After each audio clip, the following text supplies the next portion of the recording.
Vou falar com você sobre o quê? Sobre a importância da maturidade espiritual, o amadurecimento espiritual. E eu quero ler alguns textos contigo de cartas apostólicas, onde o apóstolo aqui, Paulo, escrevendo aos Gálatas, aos Coríntios, também tem a carta aos Hebreus, que não se sabe exatamente quem é o autor da carta aos Hebreus, mas eu quero ler com você para você ver um pouquinho do coração desses amados que estão escrevendo para a igreja, né? Então vamos abrir Gálatas primeiro, capítulo 5, versículo 2, ler 2 versículos de Gálatas. Desculpa, vamos começar com o capítulo 4. Capítulo 4, 19. Eu estou lendo aquela versão NAA, que é a Nova Almeida e atualizada. Meus filhos, assim Paulo está tratando a igreja, por quem de novo estou sofrendo as dores de parto, até que Cristo seja formado em vocês. Eu acho que é assim que, de verdade, uma liderança que compreende a obra de fazer discípulos, é assim que ela se sente quando ela percebe que o desenvolvimento espiritual dos discípulos não está acontecendo da maneira normal, né? E aí ele usa uma expressão forte, ele vai dizer que está sentindo dores de parto novamente por eles, mas agora está dando uma meta mais clara, até que Cristo seja formado, maduro, pleno em vocês, até que de verdade vocês cheguem lá. Claro, Paulo estava preocupado com essa igreja, porque algumas doutrinas entraram no meio daquela igreja e começaram a desviar a fé dos discípulos. Eles que começaram tão bem no espírito, Paulo disse para eles que eles estavam se aperfeiçoando na carne. Começaram bem no espírito, mas agora estavam andando na carne, na força do braço. Capítulo 5, versículos 7 a 9, ele vai fazer uma outra declaração dessa sua perplexidade.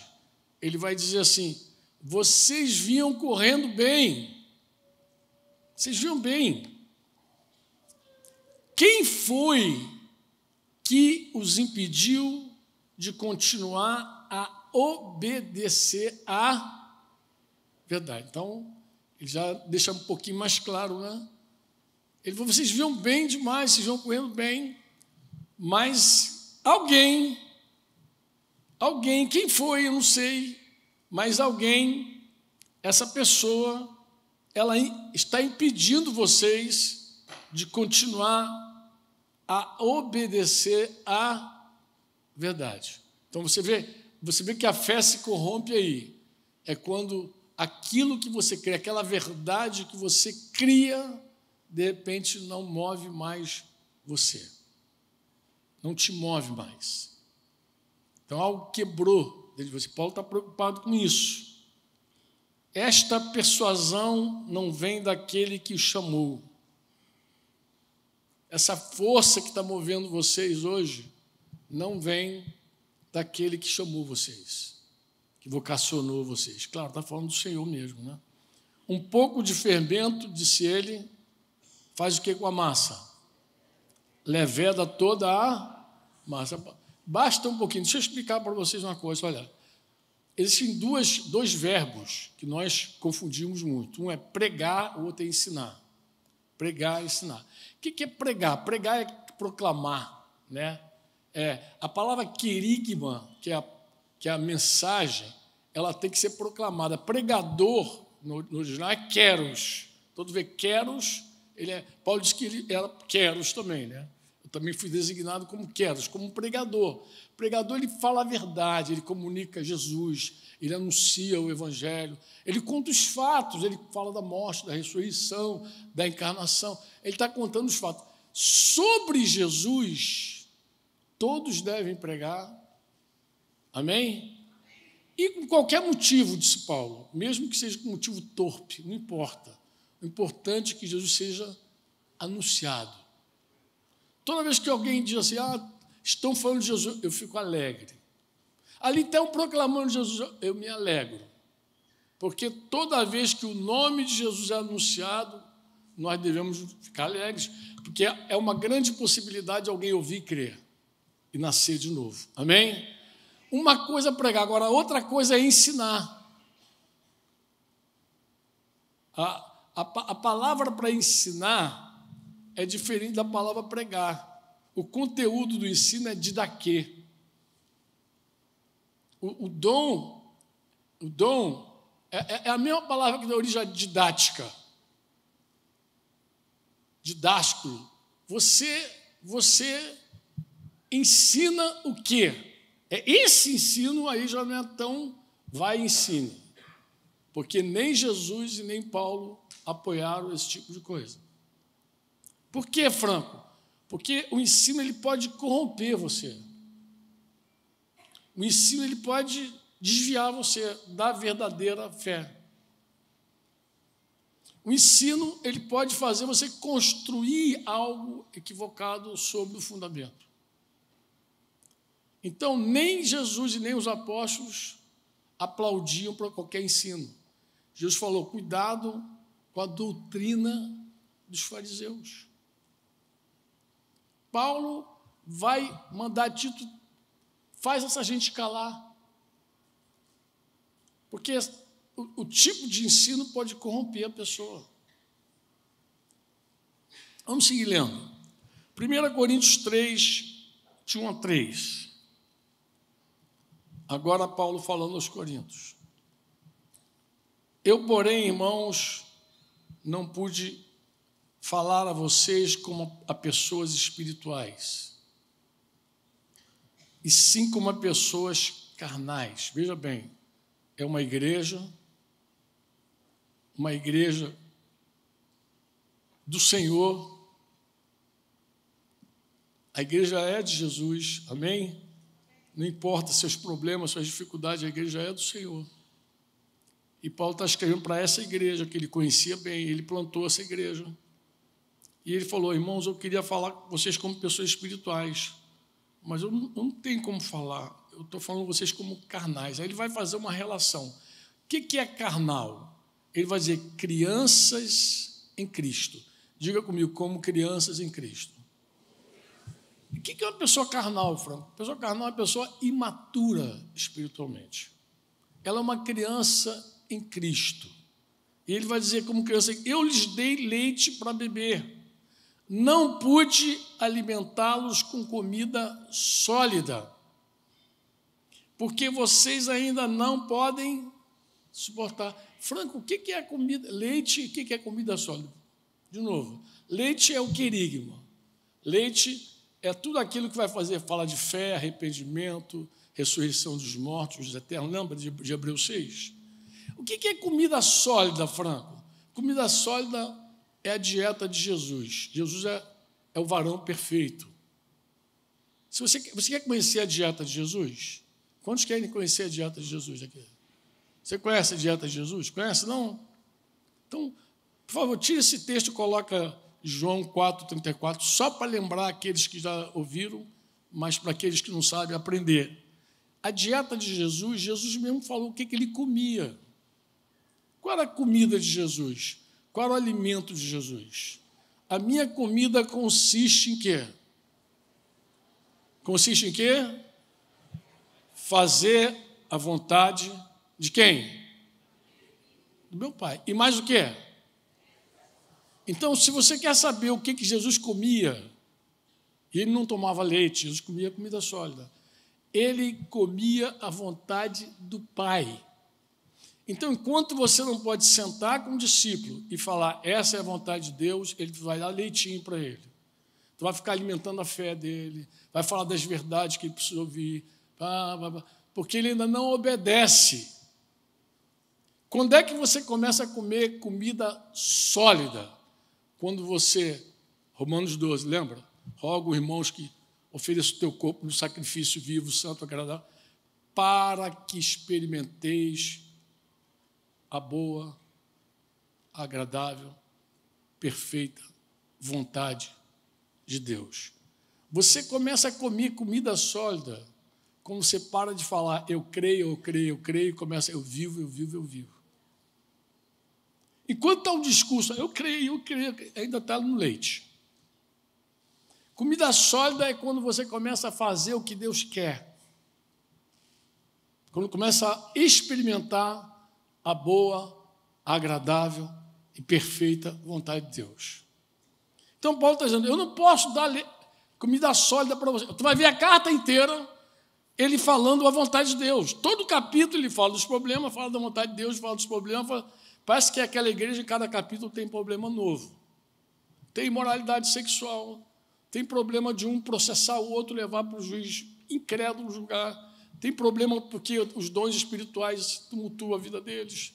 Eles têm problema na ceia, uns se embriagam, outros não esperam uns pelos outros. Dá uma confusão.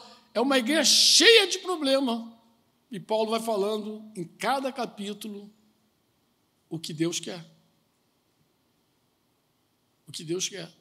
Mas, em algum momento, você senta com um discípulo e percebe que você não pode dizer ainda, esse é o caminho. Sabe por quê? Porque ele precisa de leite, ele é bebê, ele é carnal. Ele ainda é presidido pelos sentimentos, pela razão, pela vontade. Não dá para dizer, esse é o caminho do Senhor. O que tu faz nessa hora? Eu prego para ele de novo. Eu vou dizer que Jesus Cristo é o Senhor da vida dele. Mais uma vez eu vou falar para ele de Jesus. Quem é Jesus para você? Quando eu sento com alguém que não obedece, a minha pergunta vai ser fatal. Quem é Jesus para você? E se ele disser, Jesus é meu Senhor. Se ele disser, eu vou dar Lucas 6,46 para ele. Então, leia aí Lucas 6,46. Se ele falar que Jesus é o Senhor dele, eu vou pedir ele para responder essa pergunta de Jesus. Por que vocês me chamam Senhor, Senhor, e não fazem o que eu mando? É simples, deu para entender assim, ó. Se alguém não obedece, tem que pregar de novo para essa pessoa. Por quê? Porque ela é carnal, ela é débil. O tempo passou, ela não desenvolveu. E é isso que Paulo está dizendo. Eu lhes dei leite a beber, não pude dar alimento, comida sólida, porque vocês ainda não podem suportar. Nem ainda agora podem, porque vocês ainda são carnais. Porque aí ele vai dar a evidência dessa carnalidade. Olha a evidência. Ciúmes, brigas entre vocês. Será que isso não revela, não mostra que são carnais e andam segundo os padrões humanos? Seria ofensivo você sentar com um casal que vive brigando, casal de crente, e dizer assim para eles assim, o fato de vocês viverem brigando revela que vocês são carnais. Seria ofensivo dizer isso? Não, é isso que Paulo está dizendo à igreja de Corinto. Olha as evidências da tua carnalidade. Ciúme, briga, contenda. Vocês são carnais. Pô. Já era para ser adulto. Hebreus 5, 11, 14. Desculpa, eu estou com um pigarrinho ainda daquela aventura no Chile, nossa última viagem. Fiquei mais de 20 dias de molho em casa. Denise está se recuperando da pneumonia. Deixei um compromisso com alguns pastores, tinha que ministrar naquele encontro de pastores lá, com Jamê Nobre, Sorocaba, não pude ir. Estou de molho mesmo. Vamos lá, 5, 11 a 14. Agora o autor da carta aos Hebreus, olha a agonia do coração dele. A esse respeito, temos muitas coisas a dizer, coisas difíceis de explicar, porque vocês ficaram com preguiça de ouvir. Preguiça de ouvir. Pois quando já deviam ser o quê? Deviam ser o quê? Mestres. Levando em conta o quê? Quantos anos você tem convertido? Esse tempo conta. Pelo tempo decorrido, já era para ser mestre. É isso que ele está dizendo. O tempo que você já está dizendo que conhece Jesus, que levanta a mão, que fala em língua sapateia, conta. Já era para ser mestre, mas agora está com preguiça de me ouvir. Não tem nem paciência, tu quer ouvir outras coisas. Você quer ouvir outro negócio. E é isso que ele está dizendo. Ele está dizendo, já era para ser mestre. Já era para ser mestre por causa desse tempo, levando em conta o tempo decorrido. Vocês têm novamente necessidade de quê? De alguém que lhes ensine quais são os princípios elementares dos oráculos de Deus. Depois, no capítulo 6, ele vai falar arrependimento, fé, imposição das mãos, juízo eterno. Lembra? Ressurreição dos mortos, batismos, lembra? Olha só o que ele vai dizer. Passaram a ter necessidade de quê? Leite. E não de... Ou seja, eu não posso mais falar com vocês sobre a vontade de Deus. Eu vou ter que falar dos princípios elementares de novo. Vou ter que pregar de novo para você, pô. Despertar a tua fé. Falar quem é Jesus. Passaram a ter necessidade de... Não. Ora, todo aquele... Aí ele vai explicar o adulto. Ele vai falar o que é o adulto espiritual. Ora, todo aquele que se alimenta de leite é inexperiente na palavra da justiça. Tu vê que a experiência é na prática. Por quê? Porque a criança, ele é criança, mas o alimento sólido é para quem? É para quem? Agora, como é que ele define adulto? Para aqueles que pela prática têm as suas faculdades exercitadas para discernir não somente o bem, mas também o mal. Ele define o que é um adulto. Adulto, ele tem as suas faculdades exercitadas pela prática. Ele não é teórico, amado. Amado, crente teórico, disse Jesus, edifica na areia. Ouve e não pratica. Edifica a casa na areia. Aquele que ouve e pratica, edifica a casa na rocha. Então, teoria não nos ajuda em nada. Não nos ajuda em nada. Sabe o que é triste? Eu vou falar o que é triste. É assim, quantos pais nós temos aqui? Levanta a mão. Você que é pai, você que é mãe, levanta a mão. Olha a galera, a maioria é pai e mãe. Tem até avô, né? Nem vou perguntar aos avós, não. Já vi que tem umas carequinhas igual a minha. Mas é assim, todo pai, toda mãe... E lá nesse grupo, sexta-feira, tinha uns papaizinhos lá, com os bebezinhos, coisa linda. Eu falei, quando o bebê nasce, ele já sabe onde ele quer chegar com o filho. Ele espera que o filho cresça e desenvolva em tudo. Todas as suas faculdades. Mas a mesma coisa não acontece na igreja. Na igreja, o cara nasce e a gente espera que ele fique ali mesmo. E não tem um plano com ele, não tem um alvo, não tem um objetivo, uma meta. Diz assim, esse cara tem que crescer. Essa irmã nasceu de novo, ela tem que desenvolver. Tem que amadurecer. Ela tem que parar de tomar leite e tomar alimento. Parece que nós somos letárgicos. Tem gente que reúne grupo caseiro, não sabe nem para que reúne. Você nem sabe o que está fazendo no teu discipulado. Não sabe nem para que existe discipulado, é a moda da igreja. Deixa que eu vou. A gente vai conversar com os líderes de 6 de janeiro para a gente falar um pouquinho sobre isso, mas nunca foi a moda da igreja o discipulado, irmão. Nunca foi. Alguns anos atrás nem se falava sobre discipulado, nem se falava. Alguns anos atrás a igreja cantava 3 corinhos para esquentar e depois dava a palavra para o pastor. Assim que funcionava. Tudo que é mudança que tu vê hoje na vida da igreja foi por causa de palavra revelada, praticada. Aí as mudanças vêm, pô. O trono não é mais o púlpito. De verdade, não é o púlpito, o trono, pô. E nem o visitante, que não pode ouvir muita música para não ficar cansado. O trono é de Jesus, ele tem que ser adorado, louvado. É por isso que a nossa liturgia mudou. Mudou porque a nossa teologia mudou. Jesus Cristo é o nosso Senhor.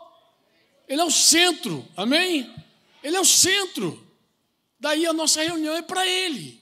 É dele, por meio dele, para Ele. As coisas mudam por causa de uma luz, de uma revelação.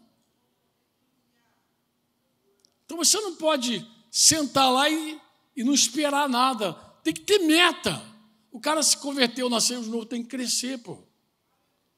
Não é bom, não é saudável, não é espiritual, não é a vontade de Deus que uma pessoa nasça de novo e não desenvolva, não cresça, irmãos. Todo cristão tem que amadurecer. O alvo é ser como Jesus, é ser conforme a sua estatura. Você diz amém ou não? Deus quer isso, Deus quer que nós cresçamos. Os pastores e líderes deveriam querer a mesma coisa. Eu sei que alguns, infelizmente, por ignorância ou por carnalidade abre parênteses. É porque às vezes você começa a ser pai e se embaraça com uma coisa chamada paternalismo. Paternalismo não é paternidade. Paternidade quer que os filhos cresçam e se tornem maiores. Paternalismo quer que os filhos fiquem do mesmo tamanho o tempo inteiro, dependendo deles, e você faz um papel de um sacerdote. Você é o oráculo, você é o cara que tem que ser consultado. Você é o fim em si mesmo, entendeu? Então, isso é paternalismo. Isso adoece as pessoas. Isso impede que as pessoas cresçam. O alvo de todo pastor deveria ser: esse povo tem que crescer, tem que ficar maior do que eu. Porque é assim que o pai vê os filhos. Pô. O pai olha para os filhos e quer que os filhos cresçam mais. Pô. Daí ele se empenha nisso aí. Ele tem meta. Você diz amém ou não? Como é que alguém pode saber que uma pessoa não desenvolveu? É simples. Paulo usou ali as evidências. Né? Tem ciúme, tem brigaiada entre vocês. Vocês são crianças. Mas olha uma criança. Põe atenção numa criança. Criança, em geral, ela não tem noção de tempo. Eu estava lembrando, meu filho Daniel. Débora, não me lembro dela fazer essas coisas, mas Daniel, assim, terminou a festinha de aniversário dele. Na mesma noite, no dia seguinte, ele olhava para mim e dizia assim: quando é que vai ser minha festa de aniversário? Eu falei: cara, acabou, cara. Só ano que vem agora. Como explicar para uma criança o ano que vem? 365 dias. Como explicar? Ela não tem noção de tempo. Então, quando você vê um crente carnal, em geral, ele não espera em Deus para nada. Ele é precipitado, ele não tem noção de tempo. Ele não tem noção de tempo. Quer ver outra coisa que ele não tem noção? É de valor. Se você pegar para uma criança, dependendo da idade dela, bem pequenininha, botar uma barra de chocolate, uma nota de 100 e falar: vai lá, na chocolate. Ela não quer 100, ela quer o chocolate. Claro, se ela for um pouquinho maiorzinha, ela é espertinha, ela já pega o 100. Ainda mais hoje, como elas estão cada vez mais espertinhas. Né? Mas, em geral, ela não tem noção de valor. Mas, se você der uma nota de 100, ela não sabe o que vai fazer também com a nota de 100. É ou não é? E um crente carnal? É igual. Ele é capaz de trocar coisas passageiras, as coisas eternas que ele tem, ele troca em um prazer transitório do pecado. Ele troca. Ele troca a bênção da primogenitura por um prato de comida. Ele troca. Ele não tem noção de valor.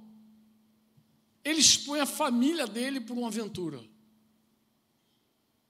O negócio é um prazer Uma pitadinha de prazer já resolve a vida. Tu vê carnalidade. Você tem que dizer assim, esse cara não é crente, não. É, filho.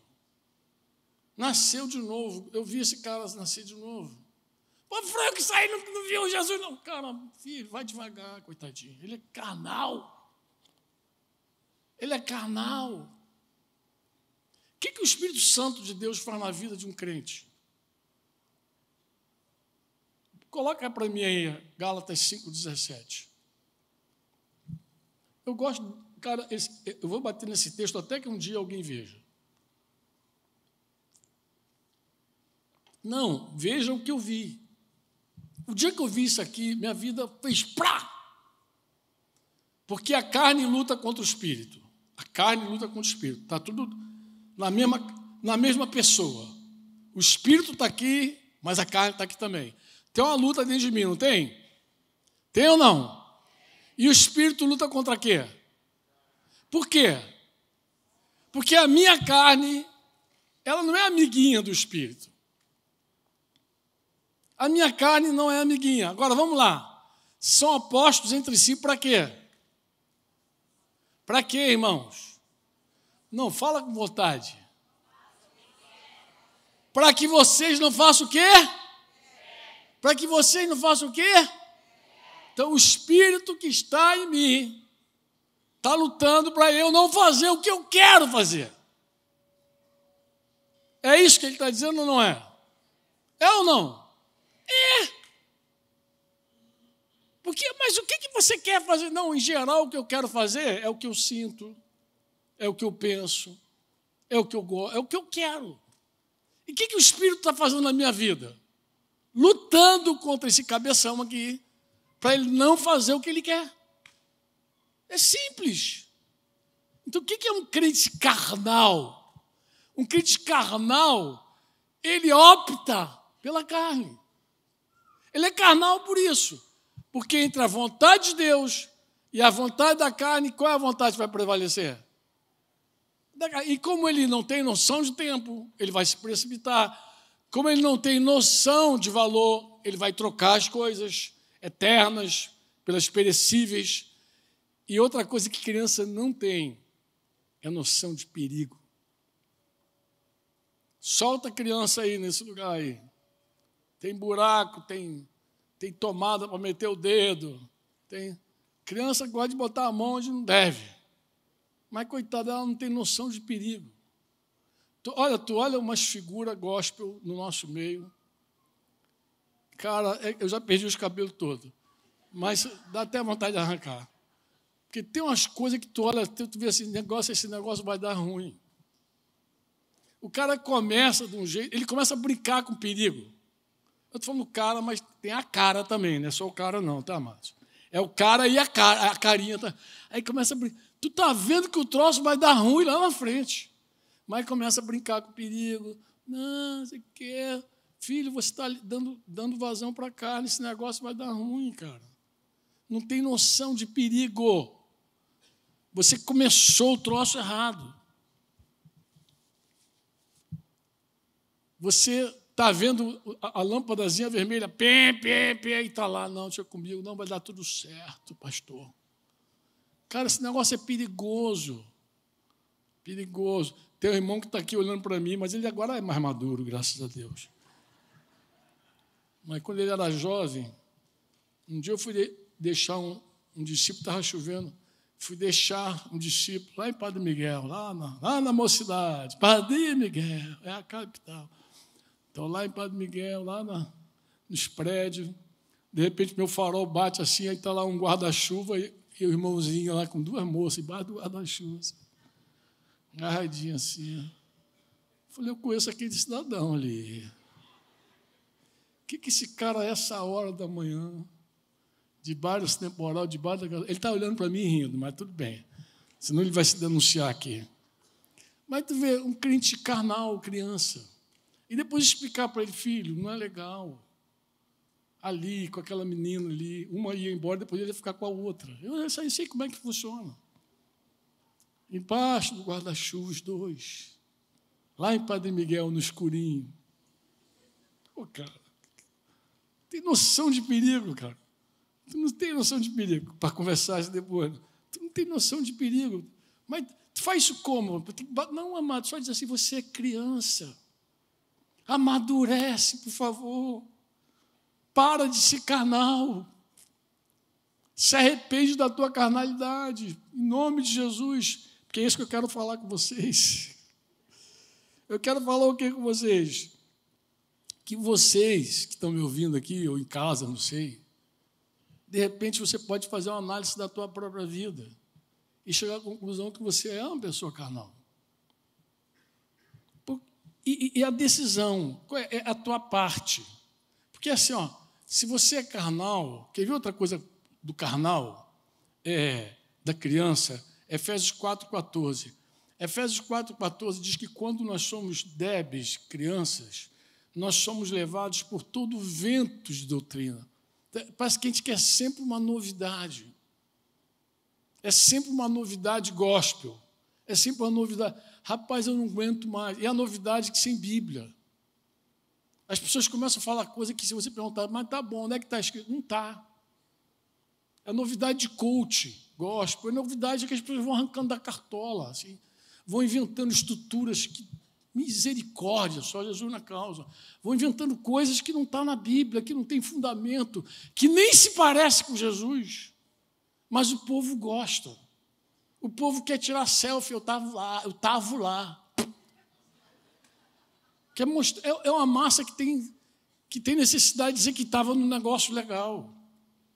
Que tem que botar no Instagram, no Face, em algum lugar, e dizer, eu estava lá, eu aqui. Porque as pessoas vivem esse movimento estranho. É um movimento que tem que dizer que é relevante, que é significante, que eu tenho que estar aqui. Então é um negócio muito doido. E Paulo vai dizer assim aos Efésios, para que não mais sejamos como crianças arrastadas pelas ondas e levadas de um lado para outro por qualquer vento de doutrina, pela artimanha das pessoas, pela astúcia com que induzem ao erro. Pergunta que eu te faço, qual é a sua parte? Qual é a sua parte nisso aí? Você tem uma parte nisso, pô. Você diz amém ou não? Amados, não tem nenhum discipulado eficaz quando você não quer crescer. Não tem. Não tem. Tu pode buscar 10 discipuladores, 20, 30, pode trocar discipulador todo mês. Quando você não sabe para onde você está indo, o que você quer, não tem eficácia. Esse discipulado não funciona. Não há. Não há. Tem que haver em nós um desejo genuíno de sair da infantilidade. Tem que haver. Tem que falar assim, eu não quero mais ser esse cara carnal. Eu não quero ser mais essa mulher carnal. Eu não quero mais paternalismo na minha vida. Também não quero líder que me sustente, que me queira me manter carnal. Não quero, eu quero crescer, pô. Você precisa romper em fé de verdade e desejar o crescimento, como Pedro diz lá, 1 Pedro 2, lembra de 1 Pedro 2, versículo 1 e 2, lembra? Vocês lembram disso? Pedro falando que a gente tem que abandonar toda maldade, malícia. Portanto, abandone toda maldade, todo engano, hipocrisia, inveja, bem como todo tipo de maledicência. E, como crianças recém-nascidas, desejam o quê? Desejar o quê? O leite genuíno. Porque isso é normal. Todo novo convertido se espera que seja leitinho mesmo, pô. Mas não é leite falsificado, não. Leite genuíno. Palavra de Deus mesmo para a tua vida. Para quê? Para que isso aí? Para que por ele seja dado o quê? Crescimento para a salvação. Crescimento para a salvação. Então, você tem que desejar, desde criança, desde que você nasce, eu não sei se você é novo convertido, não sei se você já é velho convertido, não sei se já era para ser mestre, mas ainda é criança. Eu sei de uma coisa, que quando você nasce de novo, você já tem que desejar o leite genuíno. Você tem que desejar crescer. Você tem que buscar isso de todo o teu coração. Você diz amém ou não? Em que áreas da vida você precisa crescer? Você precisa crescer em várias áreas. Eu vou citar aqui 5, tá bom? 5 áreas, se você quiser. Desculpa, mas depois que eu choro, fico babando também por baixo aqui. Queria falar de 5 áreas rapidinho. Vou falar, só bater coisas que eu já tenho falado há muitos anos, mas depois, se você quiser aprender mais também, tu pode entrar na internet e pegar. A gente já fala isso há muito tempo. Vamos lá. Eu preciso crescer. Diga, eu tenho que crescer. Eu vou usar aqui, didaticamente, a letra C. Tá? Diga comigo assim, convicção. Convicção é fé. Eu tenho que crescer em fé. Diga convicção. Conhecimento. Como assim conhecimento? Você tem que conhecer a Deus e experimentá-lo. Tu tem que crescer no teu conhecimento o tempo inteiro, amém? Você tem que confiar em Deus. E conhecimento é assim, quanto mais você conhece, mais você confia. Quanto menos você conhece, menos você confia. Então você tem que conhecer a Deus, cresce, diga comigo, caráter. Diga caráter. Nem preciso comentar, né? Caráter não precisa nem comentar. Fala dessa mudança. Vou até recomendar o livro de Jorge Mitchan, que deve estar ali, Formação de Caráter. Se você não leu ainda, é um bom livro para você ler aí, nesse período de recesso e férias. Diga comigo, capacidade. Capacidade como assim, Franco? A Bíblia diz assim, quem fala em línguas deve orar, Paulo falando lá, 1 Coríntios 14, deve orar para que interprete. Então, Deus te deu um dom, Deus te deu uma habilidade, Deus te deu uma capacidade, você pode multiplicar aquilo, você deve crescer também, você deve exercitar teu dom de forma que você multiplique, cresça, desenvolva. Não fica atarracado, não, vai no exercício, sai fazendo. Você diz amém ou não? Amém. Sai fazendo. Tem gente que fala assim, Senhor, me dá dom de curar, mas não impõe as mãos sobre um enfermo. Tem uma contrapartida, todo dom tem uma contrapartida. Você tem que meter a mão sobre as pessoas lá e sair orando até ver a coisa acontecer. Pô. E tem um empenho teu nisso. Diga comigo, competência. Competência não é a mesma coisa que capacidade? Não. A competência, ela abarca habilidade com conhecimento. Você pode ter um dom de Deus, mas o que faz você competente é você ter essa habilidade que Deus te deu e ter conhecimento, aplicar tantas vezes que você tem uma competência. Em geral, quando você tem competência, você aumenta a tua responsabilidade, a tua abrangência aumenta. Você fica mais abrangente, porque você ficou mais competente no que você faz. Deus vai te dando mais, ser fiel no pouco e Ele te coloca sobre muito. Ele aumenta a tua abrangência. Você tem que crescer. Você diz amém ou não? Diz assim, eu quero crescer. Não, mas não fala de boca para fora, não. Fala sério. Não repete o que eu estou dizendo, não. Fala com você, eu preciso crescer, eu quero crescer, eu quero desenvolver, eu quero me parecer com Jesus, eu quero crescer em fé, em conhecimento, eu quero desenvolver mesmo os dons do Espírito Santo na minha vida, eu quero crescer na minha competência, na área de abrangência da minha vida. Amém? Aí o que eu preciso fazer, Franco? Agora tu pode perguntar. Pode perguntar. Então vamos lá. Vou repetir. Não, é a tua parte, pô. Primeiro, você tem que se humilhar. Não é? Tudo começa com humilhação. Se humilha. Como assim? Se humilha. Por quê? Porque Deus dá graça aos humildes e resiste ao soberbo. Como é que alguém vai crescer resistindo? Então, se humilha. Como é que é o processo de humilhação? O primeiro processo de humilhação começa com o esvaziamento. Jesus se esvaziou. Sendo Deus, não considerou ser igual a Deus. Antes, ele se esvaziou. Para você se humilhar, você primeiro tem que se esvaziar. O que é se esvaziar? É não ter direito nem vontade de não ter nada. Canta aquela música antiga que não canta mais hoje. Meu direito é de não ter direito. Se esvazia. Porque seguir Jesus é um esvaziamento. Tem que aborrecer a vida. Se você olhar seriamente para o convite que Jesus faz, você vai ver que você não tem mais direitos. Você renuncia ao teu direito de vingança, você tem de dar o troco. Você não tem direito a mais nada.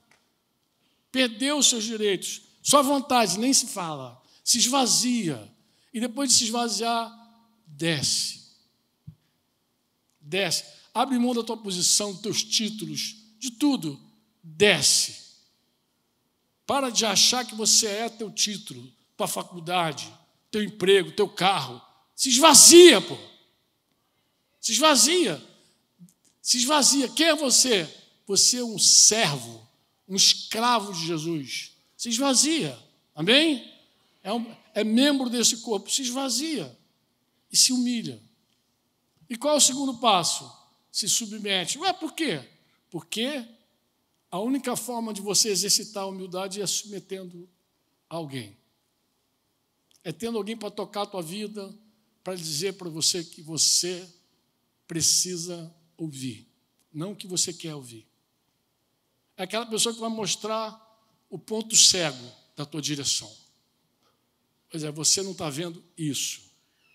Você acha que está engarrafado, porque tem um monte de gente te cercando, mas você também está com o teu carro aí engarrafando os outros. Você também é parte do engarrafamento. Você também está provocando o engarrafamento. Então é alguém que vai dizer para você o que você precisa ouvir.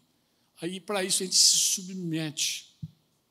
A gente busca em Deus alguém que vai nos amar a ponto de falar a verdade com a gente. Fazer aquelas feridas leais. Não é o beijo de Judas, não, são as feridas leais. Você vai em busca das feridas leais. O que mais, Franco? Se vincula de verdade. Como assim vincula de verdade? Para de ser crente de reunião.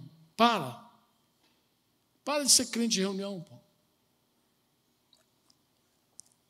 Você tem que ter amigos, relacionamentos de aliança. Você precisa ter compromisso com pessoas. Ser plantado no meio de relacionamentos. Você precisa se achar. Você precisa ter gente que te conheça de verdade. Que saiba o que você está fazendo, o que você está sofrendo. Irmãos, nós somos uma igreja que há muitos anos a gente fala, parece uma loucura, mas a gente fala assim, entre nós não há necessitado. Como assim? Não? A gente fala assim, entre nós vinculados. Porque todo o corpo, Colossenses 2,19, todo o corpo, ele é suprido, nutrido e bem vinculado pelas juntas e ligamentos. Todo irmão que tem compromisso de aliança conosco, em geral, a gente sabe da vida dele. A gente sabe tudo. Sabe até quando ele está endividado, enrolado, no Serasa. Sabe. E se apertar, faltar, vai saber também. Vai saber também. Porque isso faz parte da vida. Ele também tem toda a liberdade para dizer assim, irmão, está faltando aqui o feijão. Ele tem toda a liberdade para fazer isso. Porque ele é parte de uma família. Inclusive, deixa o cara até com a confiança de que ele sabe que entre nós, ele não vai ficar sem o feijão dele. Aí ele só dá um grito, só ele fala assim, irmão, está ruim aqui, vai chegar alguém vai chegar na tua casa. Isso já tem uma confiança, porque isso é real. Agora, quem assiste reunião, a gente não sabe nem se você está bem. Uma pessoa que assiste reunião, tu vai saber o que dela. E hoje está vazio. Se estivesse mais cheio, se fosse um salão maior, um salão para 10 mil pessoas, o cara está lá no meio, lá 10 mil pessoas. Ele sabe como é que estão aquelas pessoas, não sabe nada. Sabe coisa nenhuma. A mãe de Durval, quando faleceu, o pastor dela mandava todo ano uma carta para ela. Sabe como é que começava a carta da irmã Elza? Sabe como é que começava? Começava assim, Pedra Viva Elza. Pedra viva edificada na casa de Deus. Pedra Viva Elza. Aí o pastor começava a falar, Durval chegava lá em casa com a carta triste, foi Durval, coitado do pastor, o pastor não sabe. Ele é pastor de uma mega igreja, Duval. Duval, ele não está... o modelo dele é outro, Duval. Fala assim, Dudu, não fica triste, não. O modelo dele é outro. Isso aí, essa carta, se bobear, nem ele assinou, foi o computador que veio. Já saiu com a assinatura. Reconhece, o sistema viu lá que era aniversário da tua mãe. Pedra Viva Elza. E mandou. 17 anos depois, estava recebendo carta ainda. Era o modelo que ele abraçou. Mas isso não produz maturidade. Por quê? Porque o corpo... Lê Colossenses 2,19 de novo. Lê. Você não cresce fora do corpo. Se arrancar o dedinho da mão, não cresce. Não há como crescer.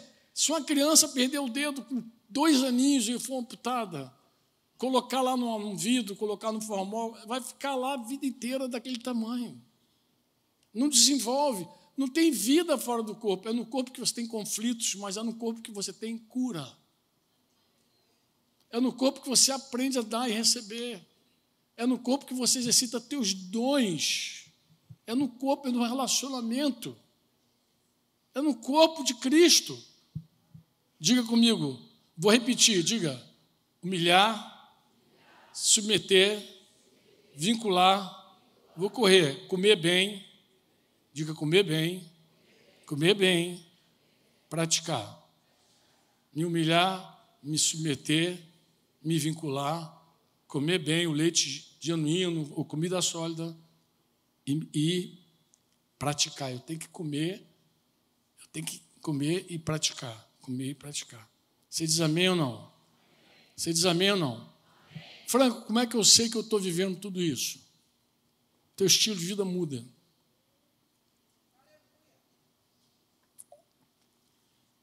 Vou falar do teu estilo de vida, vou falar do estilo de vida de alguém que está praticando essas verdades. Se humilhando, submetendo, vinculado, vou falar do estilo de vida. Primeiro, teu estilo de você vira uma chave. Quando você dá o passo assim, eu quero crescer, vou fazer, você vira uma chave. Qual é o teu estilo de vida? Eu vou falar. Primeiro, você tem vida com Deus. A tua vida devocional é verdadeira. Eu não consigo entender como é que tem irmãos no meio da igreja, eu digo aqui, de outros lugares eu conheço, que passa a vida sem ter uma palavra de Deus. Se você perguntar o que Deus está te falando, o cara nem sabe. Deus fala. Eu conheço empresários, eu falo para ele, eu falo porque vocês sabem que eu falo, né? Sou Franco só de novo. Eu digo, meu amado, eu não sei como é que tu toca teu negócio, tua empresa, você não tem uma palavra de Deus. Tu não tem comunhão com Deus, pô. Como é que o cara sem comunhão com Deus toma decisões tão sérias? Uma pessoa que... Porque assim, diga comigo assim, me humilhar. Como é que a gente aprende humildade sem comunhão com Jesus? Ele é que falou, tomai sobre vós o meu jugo, o meu fardo, aprende de mim, porque sou manso e humilde de coração. Você vai encontrar descanso para a tua alma. Ou seja, você não tem nem como vencer a ansiedade, tuas depressões, tuas angústias, sem comunhão com Deus, pô. A comunhão com Deus é que dá descanso. O cara pode ter atolado de serviço, mas quando ele tem comunhão com Deus, ele está descansado, pô. Ele tem paz. Comunhão com Deus, o estilo de vida muda. Outra coisa que você tem, diga vida com Deus. Agora diga vida de igreja. Você tem vida de igreja. A vida de igreja não é, como eu falei, não é só reunião. Você tem relacionamento, você participa. Você sabe das coisas. A tua vida não está dentro dessas 4 paredes. Quando sai daqui, tu segue vivendo igreja. Tu segue vivendo igreja, relacionamento, atendendo, orando uns pelos outros. Segue vivendo igreja. Outra coisa que você faz, vida de obra. Nego. Comida de Jesus não é fazer a vontade do Pai e realizar a sua obra? Sim ou não? Então você, como está envolvido, você começa a trabalhar para servir outras pessoas. Franco, que obra é essa? Qual é a obra de Deus? Pergunta para mim, qual é a obra de Deus? Já fizeram essa pergunta para Jesus, sabia? Vamos ler a pergunta que fizeram a Jesus, João 6, 28 e 29. Fizeram a pergunta a Jesus direto. Qual foi a pergunta que fizeram a Jesus? Que faremos, João 6, 28 e 29. Que faremos para realizar o quê? Oi? Realizar o quê?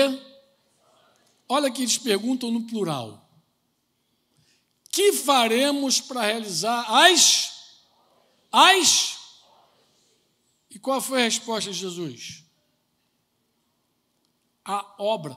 Jesus responde no singular. A obra de Deus é esta. 2 pontos. Que vocês creiam naquele que me enviou. O que é fazer a obra de Deus, Franco? É todo o teu trabalho para que o incrédulo creia, para que o crente creia mais. É tudo que você vive. Até sentar do lado da caminha do teu filho para contar a história, de falar de Jesus. É quando você testemunha. É quando você, sem palavra, quer ganhar teu marido. É quando você vive para a glória de Deus. A tua intenção é que os outros creiam no Deus que você serve.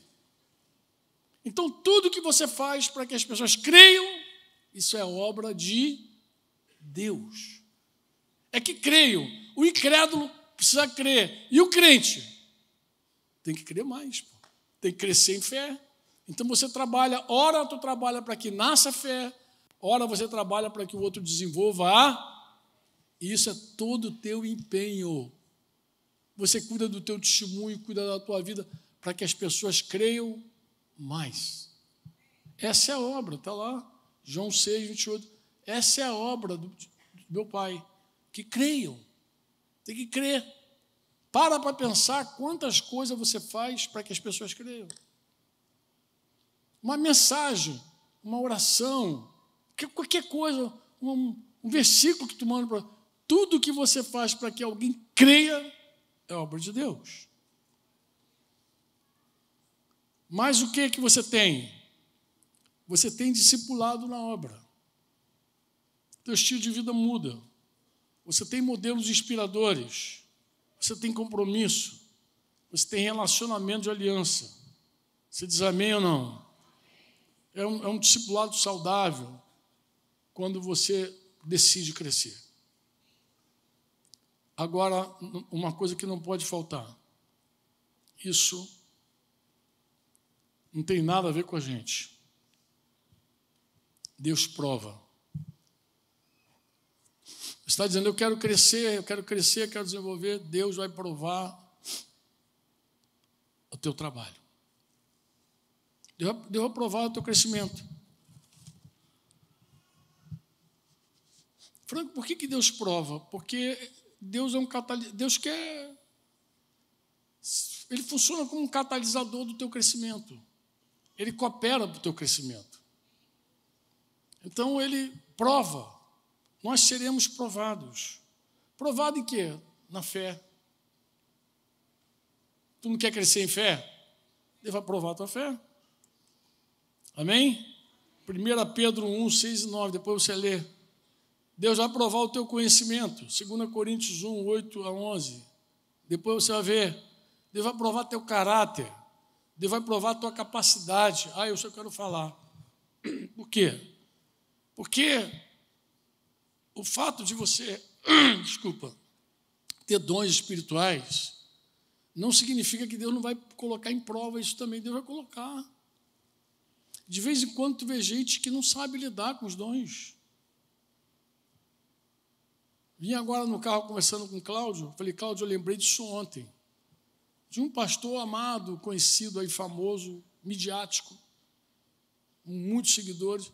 Uma reunião grande, profetizou para um casal uma coisa que não tinha nada a ver. Profetizou lá na vida do casal, lá da Flor de Lis, por exemplo. Profetizou, falou... E aquela profecia que a gente chama de fórmula. Sabe aquela profecia fórmula? Aquela profecia que todo mundo sabe o que acontece. Eis que eu tenho uma obra contigo. Meu Deus do céu, Deus tem uma obra com todo mundo. Aí começa a fazer aquelas profecias que não tem como errar. É a profecia do não tem como errar. Mano, profecia. Você sabe o que é uma palavra profética? A palavra profética é quando Deus fala contigo. Você vê passado, presente e futuro. Deus não é uma cartomante para ficar revelando teus passos. Por favor. Quando Deus vem na vida de alguém e fala com você, você consegue compreender todos os eventos que passaram. Tu consegue ver o teu presente e consegue ver o teu futuro. Porque lâmpada para os meus pés é a tua palavra e luz para o meu. Tu vê agora e vê adiante. Deus não quer ser consultado igual um guru. Por favor, Deus não é provedor de conteúdo, Deus é pai. Deus é pai, pô. Tu acha que Deus quer ficar lá como se fosse um cara da bola de cristal para você ir lá só para perguntar como é que vai ser amanhã? Para saciar tuas ansiedades? Deus quer relacionamento com Ele. Deus quer conversar. Se você tiver intimidade com Deus, tu vai ver tudo, tu vai entender tudo. Se não tiver, tu vai ficar dando cabeçada por aí e caindo na mão também, infelizmente, de pessoas que usam mal seus dons.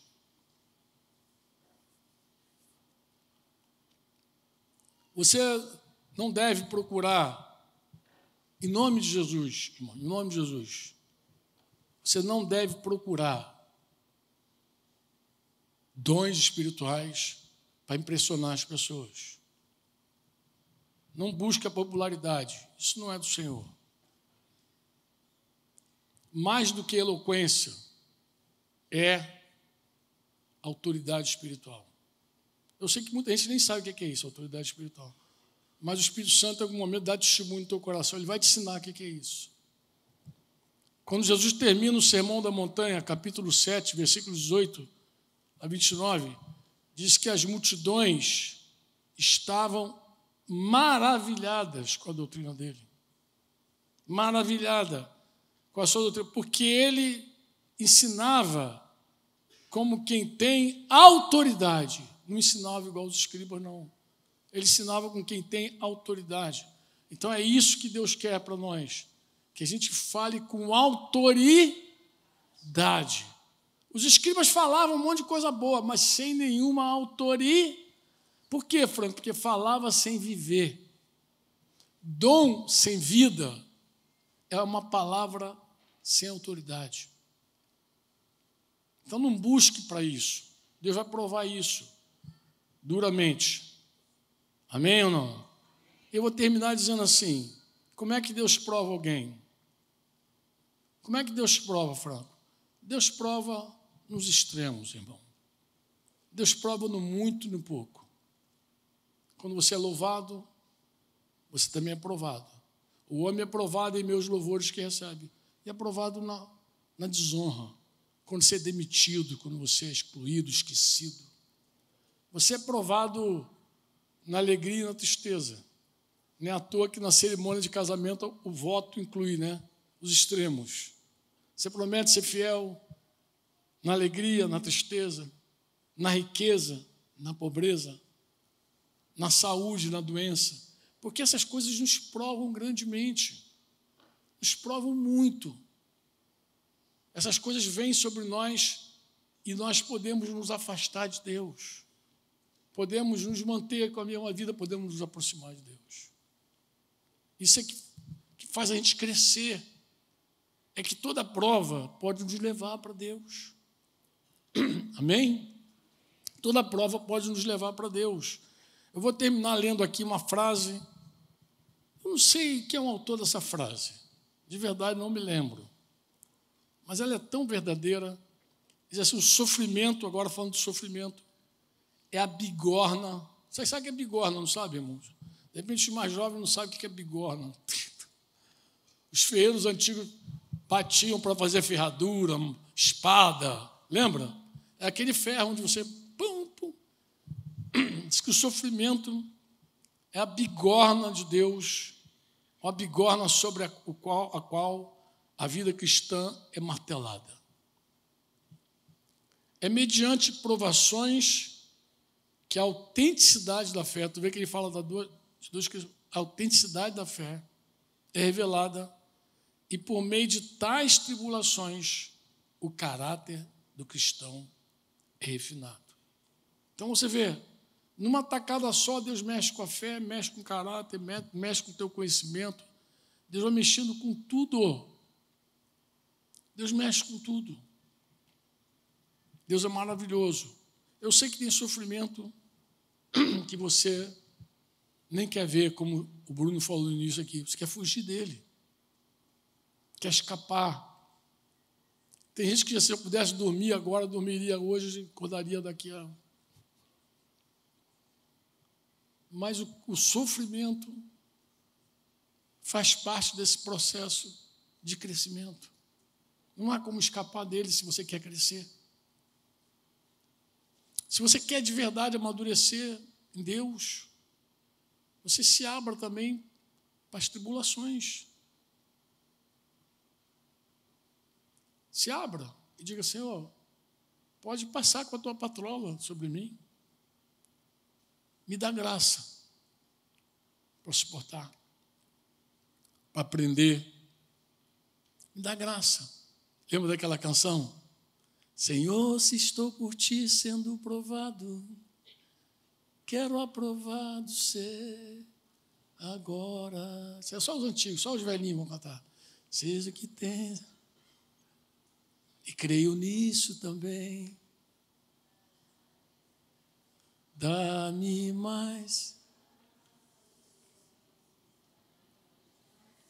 Ó, se deixar, o Rafael até toca. Eu não vou cantar, não estou nem podendo falar, quanto mais cantar, nossa, está esquisito. Deixa eu dizer algo para você. A Bíblia diz claramente o que nós devemos fazer nos extremos. Tiago 5 vai dizer, está alguém alegre? O que ele faz? O que ele faz? Faz o quê? Cante louvores. Tiago 5,13. Está alguém alegre, faz o quê? Está alguém sofrendo, faz o quê? Faz o quê? Está alguém sofrendo, faz o quê? Oração. Está alegre? Está sofrendo? Faça oração. Considera isso então. Diga assim, vou só passar para terminar. Eu preciso me humilhar. Diga humilhar. Submeter. Vincular. Comer bem. Praticar. Eu vou virar a chave. Vou virar a chave da minha vida. Eu quero crescer. Amém? Eu vou crescer. Eu vou ter vida com Deus. Diga vida com Deus. Vida de igreja. Diga discipulado. Vou fazer a obra de Deus e vou ser provado. Eu vou ser provado também. Eu me abro para isso. Eu queria orar com vocês. Esse era o apelo que eu queria fazer para vocês hoje. Quase que não saiu, né? Gargantina também. Mas derramei meu coração para vocês. Espero que você responda. Amém? Espero que você reflita. Vamos orar?